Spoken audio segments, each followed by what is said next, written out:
Hello students, good morning. Last video तक हमने इस चैप्टर के दो पार्ट का शुरू कर दिया था। लास्ट पार्ट आ गया इस चैप्टर का, और इस लास्ट पार्ट में हम लोग पढ़ेंगे रियल नंबर और उनके डेसिमल एक्सपेंशंस। सामने बोर्ड पर देखना, real number and their decimal expansions. अब रियल नंबर में हमारे पास दो तरह के नंबर होते हैं, रेशनल और इरेशनल। रेशनल हम उनको बोलते हैं जो कि P अपॉन Q फॉर्म में लिखे जा सकते हैं, और इरेशनल वो होते हैं जिन्हें हम P अपॉन Q की फॉर्म में नहीं लिख सकते। अब रियल नंबर है टू टाइप के, लेकिन डेसिमल एक्सपेंशन होते हैं तीन टाइप के। डेसिमल एक्सपेंशन तीन टाइप के। पहला टर्मिनेटिंग डेसिमल, जिसको शॉर्ट में मैं अक्सर TER कर लिखते हैं। टर्मिनेटिंग डेसिमल क्या होते हैं? ऐसे डेसिमल जिनमें एंड्स ऑन नहीं आता और वो कहीं ना कहीं जाकर खत्म हो जाते हैं।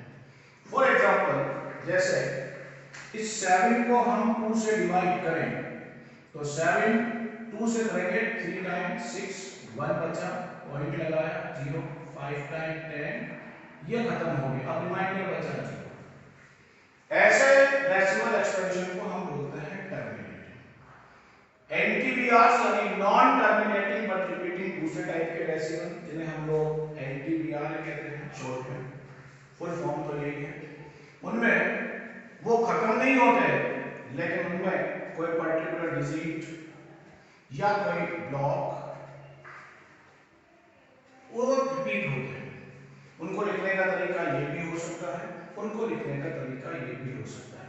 इसका मीनिंग समझना, 5.3 बार का मतलब है 3 आता होगा बार बार, यानी कंटिन्यू 0.3333, इसलिए हमने उसको ले दिया 3 के ऊपर बार। इसमें 1 2 3 फिर आएगा 1 2 3 फिर आएगा 1 2 3, उसको हमने लिख दिया 1 2 3 बार। जैसे इसको लिख सकते थे 2.34 पर बार, इसको लिख सकते थे 0.6 पर बार।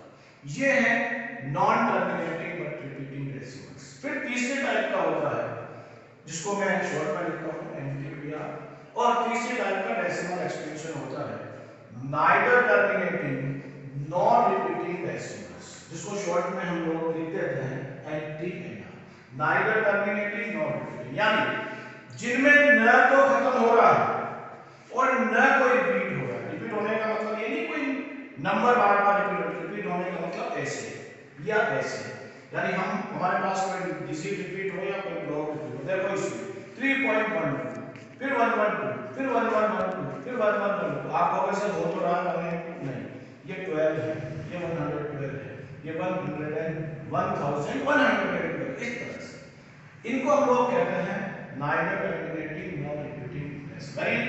रियल नंबर होते हैं दो तरह के, रेशनल या इरेशनल, लेकिन उनकी फॉर्म होती है 3 टाइप की। या तो वो टर्मिनेटिंग होंगे, या वो नॉन टर्मिनेटिंग बट रिपीटिंग होंगे, या फिर वो होंगे नाइदर टर्मिनेटिंग नॉर रिपीटिंग, यानी एनटीएनआर। अब इनमें से, क्योंकि नंबर सिर्फ 2 टाइप के हैं, डेसिमल एक्सपेंशन 3 टाइप के, इसका मतलब इनमें से कोई 2 डेसिमल एक्सपेंशन ऐसे हैं जो रिप्रेजेंट करते हैं रेशनल को, और एक रिप्रेजेंट करता है इरेशनल को। पहले दोनों फॉर्म्स, यानी ऐसे डेसिमल एक्सपेंशंस जो टर्मिनेटिंग को रिप्रेजेंट करें या एनटीबीआर यानी नॉन टर्मिनेटिंग बट रिपीटिंग को रिप्रेजेंट करें, ये फॉर्म एक्चुअली में होती है रेशनल नंबर की। रेशनल नंबर फॉर्म में लिखे सकते हैं या लिखा हुआ है तो उसकी फॉर्म या तो टर्मिनेटिंग ही आएगी या नॉन टर्मिनेटिंग बट रिपीटिंग ही आएगी। और ये जो तीसरी टाइप की है एनटीएनआर फॉर्म, ये हमेशा रिप्रेजेंट करती है इरेशनल नंबर को। नंबर 2 टाइप के, डेसिमल फॉर्म 3 टाइप की, और 3 में से 2 डेसिमल फॉर्म ऐसी है जो रिप्रेजेंट करती है रेशनल को। इसका मतलब समझना कि हर वो नंबर जो अपॉन में लिखा हुआ है या लिखा जा सकता है, उसे हम लोग 2 में से एक या उनकी दो में से एक ही फॉर्म होती है, या तो टर्मिनेटिंग या फिर नॉन टर्मिनेटिंग बट रिपीटिंग। अब सवाल उठता है कि आपको कोई भी नंबर दे रखा है रेशनल, रेशनल मीन्स जो अपॉन में लिखा हुआ है उसकी फॉर्म इन दोनों में से कौन सी होगी? ये तो पक्का है कि होगी तो इन दोनों में से कोई एक, लेकिन कौन सी होगी? अब इसको फाइंड करने के तरीके, एक तरीका है बिल्कुल छोटा सा कि आप डिनोमिनेटर से न्यूमरेटर को डिवाइड करो, कहीं ना कहीं जाकर या तो वो खत्म हो जाएंगे, खत्म हो जाएंगे तो हम उन्हें टर्मिनेटिंग कह देंगे, खत्म नहीं होंगे तो वो कहीं ना कहीं जाकर रिपीट होंगे, और जब वो रिपीट होंगे तो या तो कोई डिजिट रिपीट होगी, या कोई दो नंबर रिपीट होंगे, या कोई ब्लॉक रिपीट होगा, उसको हम लोग कहेंगे नॉन टर्मिनेटिंग बट। लेकिन ये तरीका भी है, ये छोटी क्लास में आता है। हम बात कर रहे हैं कि हम डिवाइड नहीं करें, यानी विदाउट एक्चुअल डिवीजन हम ये बताएं कि जो नंबर हमें दिया गया है जो रेशनल है, यानी जो अपॉन में लिखा गया है, बताओ उसकी फॉर्म कैसी होगी, टर्मिनेटिंग या non terminating but repeating without long division method. अब विदाउट लॉन्ग डिवीजन मेथड का मतलब बिना डिवाइड किए। मैं फिर कह रहा हूं डिवाइड करने के बाद तो पता चल ही जाएगा कि कहीं ना कहीं जाकर वो खत्म हो रहे हैं या फिर उसमें कोई चीज रिपीट हो रही है। हम बात कर रहे हैं बिना डिवाइड किए कैसे पता लगाएं कि उसकी फॉर्म, रेशनल की फॉर्म टर्मिनेटिंग होगी या नॉन टर्मिनेटिंग बट रिपीटिंग होगी। तो मैं ये चीज लिख रहा हूं कि कैसे हम लोग बिना डिवाइड किए ये पता लगाते हैं कि ये जो रेशनल नंबर अपने को दिया है इसकी फॉर्म टर्मिनेटिंग होगी या एंटीडीआर यानी नॉन टर्मिनेटिंग बट रिपीटिंग होगी। उसके लिए पूरा डिवाइड करने की जरूरत नहीं है, बिल्कुल सिंपल सा प्रोसेस है। और वो प्रोसेस क्या है? रेशनल ढंग से समझना, ये दो प्रॉपर्टीज हैं, ये प्रॉपर्टीज आपको इस वीडियो के साथ मिलेगी, समझाएंगे आज, लिखने के लिए आपको साथ मिल जाएगी। रेशनल नंबर, हर रेशनल नंबर जिसे हम p अपॉन q फॉर्म में लिख सकते हैं वह p and q are any co-prime integers. q is minimum. सबसे पहला काम इस p अपॉन q को को प्राइम में कन्वर्ट करो। को प्राइम का मतलब जितना ये कैंसिलेशन हो सकता है उतना कैंसिलेशन करो, बाद में इस q के करो प्राइम फैक्टर। प्राइम फैक्टर्स जानते हो कैसे होते हैं? जब हम इस q के प्राइम फैक्टर करेंगे तो देखो इसमें क्या आएगा। पहली चीज, फर्स्ट बात कर रहा हूं, इस q के प्राइम फैक्टर में यानी prime factors of q, prime factor of q क्या आएगा? ओनली 2 आए या 2 पावर सम, सम का मतलब कुछ भी, कोई भी आ सकता है, 2 पावर 2, 2 पावर 5। सेकंड, ओनली 5 आए और 5 पावर m, m का मतलब कोई भी नंबर, 5 पावर 2, 5 पावर 4, 5 पावर 3। तीसरा, या 2 into 5 और यूं कहो 2 power m into 5 power m की फॉर्म आए। मींस सबसे पहला काम p और q को को प्राइम बनाइए। को प्राइम बनाने का मतलब एक बार समझा दूं, जैसे आपके पास ऊपर लिखा है 30 और नीचे लिखा है 35। अब फिलहाल ये को प्राइम नहीं है। क्यों नहीं है? क्योंकि 5 से ऊपर भी कटता है, 5 से नीचे भी कटता है, तो 5 अभी ये को प्राइम नहीं है। जब हम इसको 5 से कैंसिल कर देंगे, ऊपर 6 नीचे 7, अब बने ये को प्राइम। मींस जितना कटता है पहला काम उतना करो, नहीं काटेंगे तो आंसर गलत भी आ सकता है। अभी एग्जांपल देंगे थोड़ी देर बाद। अब को प्राइम बनाने के बाद q के फैक्टर करो। q के फैक्टर में सिर्फ 2 का मतलब 2 की पावर कुछ और भी हो सकता है, मैंने लिखा ओनली 5 या 5 पावर कुछ आ सकता है, या फिर 2 into 5 यानी 2 की पावर कुछ 5 की पावर कुछ। यदि इन तीनों तीनों में से कोई भी एक टाइप के प्राइम फैक्टर आते हैं तो इसका मतलब जो रेशनल नंबर आपको दिया गया है उसका डेसिमल एक्सटेंशन होगा टर्मिनेट।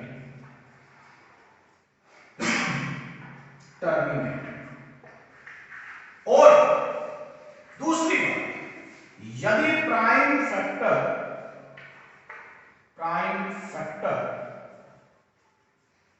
ऑफ क्यू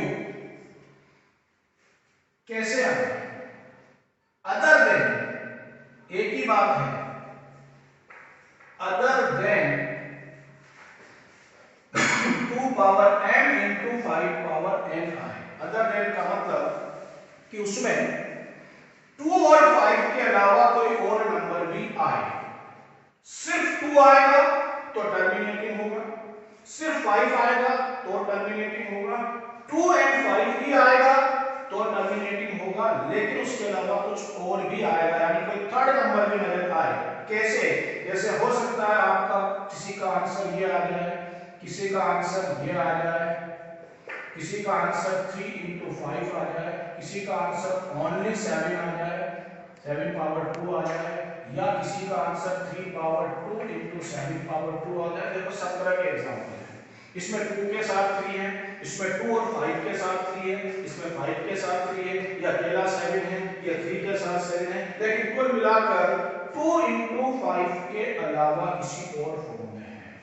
यदि किसी के फैक्टर में, यानी q के फैक्टर में यदि 2 और 5 के अलावा कोई तीसरा नंबर भी आता है तो इसका मतलब उस रेशनल नंबर की फॉर्म जो अपॉन में लिखा हुआ था उसकी फॉर्म होगी NTBR। तीसरी कोई एक ही है, या तो होनी है टर्मिनेटिंग या होनी है non terminating but repeating. Terminating के लिए क्या होगा? सबसे पहला काम, एक बार फिर बोल रहा हूं, सबसे पहले इनको को प्राइम बनाओ। ऊपर लिखा है को प्राइम बनाने के बाद q के प्राइम फैक्टर करो।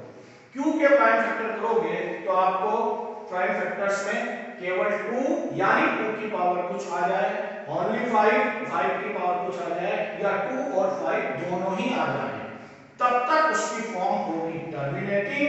अदरवाइज इनके अलावा कुछ और भी आएगा, जैसे मैंने नीचे एग्जांपल दिया, अदर देन 2 एंड 5, यानी 2 और 5 के अलावा उसमें कुछ और भी आ जाए तो फिर उनकी फॉर्म होगी NTBR। ये दो प्रॉपर्टीज। प्रॉपर्टी नंबर 1 क्या कहती है मैं बोल के बता रहा हूं, इसको आपको इस वीडियो के लास्ट में आपको पूरा देंगे। क्या है फॉर्म या प्रॉपर्टी नंबर 1 क्या है? प्रॉपर्टी नंबर 1 क्या है? Any rational in the form of p upon q where p and q are two co-prime integers represent terminating decimal extension if the prime factorization of q is of the form 2 power n into 5 power n where m and n are non-negative integer। What is the meaning of non-negative? Non-negative देखो फर्क है, integer -0 plus कुछ भी हो सकता है, positive integer केवल plus वाली पावर यानी प्लस वाले नंबर, और नॉन नेगेटिव का मतलब 0 और 0 के आगे यानी प्लस वाले यानी माइनस में पावर नहीं होगी। यदि जैसा मैंने बोला उसको हिंदी में बता रहा हूं, कोई भी रेशनल नंबर जो p अपॉन q फॉर्म में लिखा हुआ है, जहां p और q दोनों को प्राइम है, यानी फर्स्ट काम को प्राइम बनाने का है, उसके q मींस डिनोमिनेटर के प्राइम फैक्टर में यदि उसकी फॉर्म ये आती है जहां पर m की वैल्यू कुछ भी हो सकती है, 0 से लेकर प्लस तक, n की कुछ भी हो सकती है, तब तक उसकी फॉर्म होगी टर्मिनेटिंग। ये प्रॉपर्टी नंबर 1 है, ये आपको दी जाएगी, आप उसको ढंग से पढ़ना, जो बोल रहा हूं वही है। प्रॉपर्टी नंबर 2 क्या है? Any rational number which is in the form of p upon q where p and q are co-prime integers if represent NTBR यानी non terminating but repeating decimal extension if the prime factorization of q is in the form other than 2 power n into 5 power n। यानी हिंदी में बोले simple बात, ऐसा कोई सा भी rational number जो p अपॉन q यानी अपॉन की फॉर्म में लिखा है उसमें p और q दोनों को प्राइम इंटीजर्स हैं। को प्राइम का मतलब जितना कटते थे उतना काट दिया, यदि नहीं काटेंगे तो गलती होगी, मैंने कहा मैं एक एग्जांपल दूंगा। और यदि उसके q के प्राइम फैक्टर करें और उसके q के प्राइम फैक्टर की फॉर्म 2 into 5 के अलावा कुछ आए, जैसे नीचे कुछ एग्जांपल लिखे हैं, तो इसका मतलब उनका डेसिमल एक्सटेंशन जो होगा वो उनका डेसिमल एक्सटेंशन होगा NTPR। मैं सिंपल दो एग्जांपल दे रहा हूं। यदि हमारे पास एक नंबर है, कोई भी नंबर ले सकते हैं, एक नंबर है जैसे 7/8 और हमसे कोई कहे कि इसका डेसिमल एक्सटेंशन बताइए कि इसका डेसिमल एक्सटेंशन कैसा होगा। ये रेशनल तो है, ये तो पक्का है क्योंकि अपॉन में लिखा है। अब उसके लिए सबसे पहला काम, इसको को प्राइम बनाओ जो ऑलरेडी को प्राइम है। अब ऑलरेडी को प्राइम है मतलब जिससे 7 कटता है उससे 8 नहीं कटता, जिससे 8 कटता है उससे 7 नहीं कटता। तो हम करेंगे इस 8 के प्राइम फैक्टर, तो 7/8 के प्राइम फैक्टर होंगे 2 पावर 3, ओनली 2। ओनली 2 का मतलब इसकी जो फॉर्म होगी वो होगी टर्मिनेटिंग। 7/10 या 9/10 ये दोनों भी ऑलरेडी को प्राइम है, तो नीचे वाले के फैक्टर करेंगे, नीचे वाले के फैक्टर डिनोमिनेटर के फैक्टर करेंगे तो वो आएगा 2 into 5। देखो 2 आया 5 है, कौन सा 2 into 5 पावर n वाली फॉर्म, यानी कि 2 into 5 की फॉर्म। तो इसके भी जो इसका जो डेसिमल एक्सटेंशन होगा वो भी होगा टर्मिनेटिंग। अब तीसरा एग्जांपल दे रहा हूं, यदि आपके पास कहीं लिखा हुआ है 21/35, अब इसका एक्चुअल आंसर क्या होगा। सबसे पहले इसे हम करेंगे को प्राइम। को प्राइम 7 से ऊपर भी करता है, 7 से नीचे, जब 7 से काटेंगे तो ऊपर 3 नीचे 5 आया, 3/5 नीचे सिर्फ 5 के प्राइम फैक्टर 5, यानी इसकी फॉर्म होगी टर्मिनेटिंग। अब काम की बात सुना, बाइनरी क्वेश्चन यही था और आप पहली बात भूल गए, कौन सी, को प्राइम बनाने वाली। तो को प्राइम बनाने वाली बात भूल गए तो फिर आप डिनोमिनेटर के फैक्टर करोगे तो वो आएगा 5 into 7 और 5 into 7 आएगा तो आपकी फॉर्म आएगी other than 2 power n into 5 power n, यानी आपको उसमें 7 दिखाई देगा। तो फिर आप इसको लिख दोगे NTPR, जो टोटल ही गलत है। सही कौन सा है, सही ये है, ये रॉन्ग है। और सही कौन सा है, ऊपर वाला। हाँ, यदि क्वेश्चन इस तरह का होगा, लास्ट एग्जांपल है, और यदि क्वेश्चन होगा इस तरह का, मैं एक और एग्जांपल दे दूं, जैसे ऊपर है 10 और नीचे है 9, कुछ भी नहीं होगा तो नीचे वाले के फैक्टर करेंगे तो क्या आएगा, नीचे आएगा 10/3 पावर 2, 3 पावर 2 कौन सी फॉर्म है, अदर देन 2, तो इसका डेसिमल एक्सटेंशन होगा NTPR। ये है बिना डिवाइड किए क्या चीज सिखाई, 3 चीजें। पहली चीज, किसी भी रेशनल नंबर के, कोई भी रेशनल नंबर की डेसिमल एक्सटेंशन 2 होते हैं। वहां से शुरू करो, शुरू से। रियल नंबर 2 टाइप के, रेशनल और इरेशनल। रेशनल नंबर जो अपॉन में लिखे जाते हैं उनकी फॉर्म होती है 2 तरह की, या तो टर्मिनेटिंग या फिर NTPR, और इरेशनल नंबर उनकी फॉर्म होती है non terminating neither terminating non repeating, यानी NTNR। अब रेशनल नंबर जो अपॉन में लिखे जाते हैं उनकी 2 फॉर्म होती है। आपसे पूछा जाए कि बताओ इसकी फॉर्म कौन सी होगी, 2 तरीके, एक लॉन्ग डिवीजन और एक प्राइम फैक्टराइजेशन। लॉन्ग डिवीजन अलग चीज है, हम बात कर रहे हैं बिना डिवाइड के। तो बिना डिवाइड के लिए सिंपल सी बात है, जो भी रेशनल नंबर आपको दे रखे हैं पहले उन्हें को प्राइम बनाओ, जैसा तुमको सिखाया। को प्राइम बनाने के बाद q के फैक्टर करो, फैक्टर करोगे तो उसकी फॉर्म या तो 2, 5 या 2 into 5 वाली आएगी, या इनके अलावा कुछ आएगी। यदि 2, 5 या 2 into 5 वाली आए, जैसे ये एग्जांपल्स हैं, तब तो इनकी फॉर्म होगी टर्मिनेटिंग, और यदि इनके अलावा कुछ और भी आएगा तो उसकी फॉर्म होगी NTPR, जो हमने यहाँ लिखा हुआ है। इस तरह के कुछ एग्जांपल्स हैं। अगले एक्सरसाइज में हमारा पूरा इसी के ऊपर होगा। इस वीडियो के साथ आपको दोनों प्रॉपर्टी मिलेगी। मैंने 2 प्रॉपर्टी बोली है, एक टर्मिनेटिंग के लिए और एक इसको अपन नेक्स्ट वीडियो में इसके साथ पे दोनों प्रॉपर्टी भेज दूंगा, तो उसके बाद एक्सरसाइज भेज दूंगा। नेक्स्ट वीडियो में अपन एक्सरसाइज को सॉल्व करेंगे। Thank you very much.